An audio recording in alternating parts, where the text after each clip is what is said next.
I'm Stacy Tisdale for Howdini. If you feel tired all of the time, it may be more than staying up too late and working too hard. You could be suffering from anemia, a condition that is especially common among women.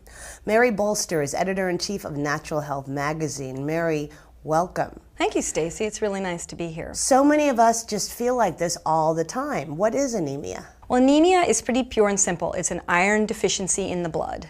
And what are some of the symptoms? Well, you mentioned the most important one, which is fatigue.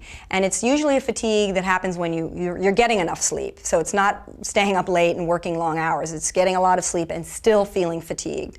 Another thing is stress, kind of having an abnormal reaction to stressful situations where your stress levels feel really high. Pale, your skin gets pale because there's not enough blood, not enough oxygen in your blood, so that makes your skin pale.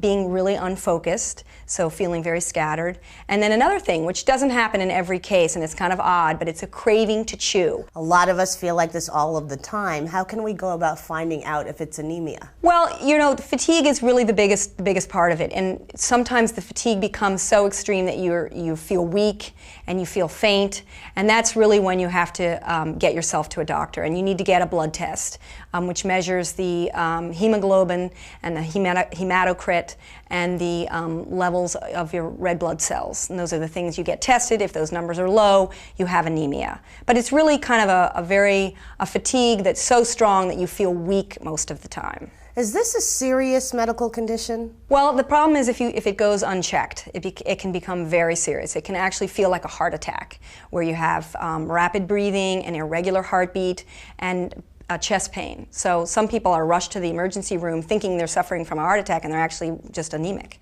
So it can be very serious if you don't take care of it. Now, I know you say there's a lot of ways to address anemia naturally, and one of your recommendations is to take supplements. The two easiest things to do is take iron supplements. That's what you have to do first off before you do anything to your diet or to your lifestyle. You've got to start taking iron supplements. The second thing you do is you start to bring in iron-rich foods into your diet. From there's some other more specific things you can do. You can try acupuncture, which helps move stagnant blood.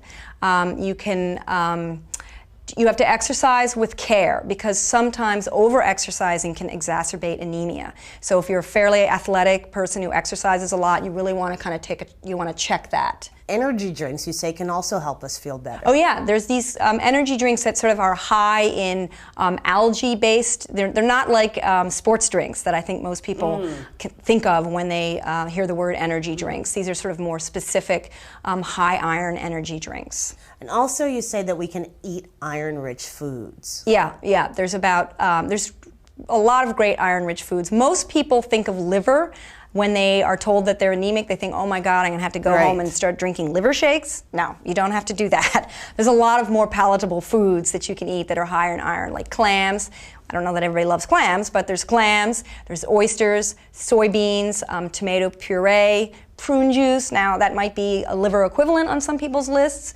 A lot of meats are very lean meats that they have a lot of iron in them. Another thing you can do is cook in an iron skillet, because that imparts iron to your system. So that's another thing that people who have anemia are told to do, start using an iron skillet. Great advice. Mary Bolster, editor-in-chief of Natural Health magazine. Thank you for joining us.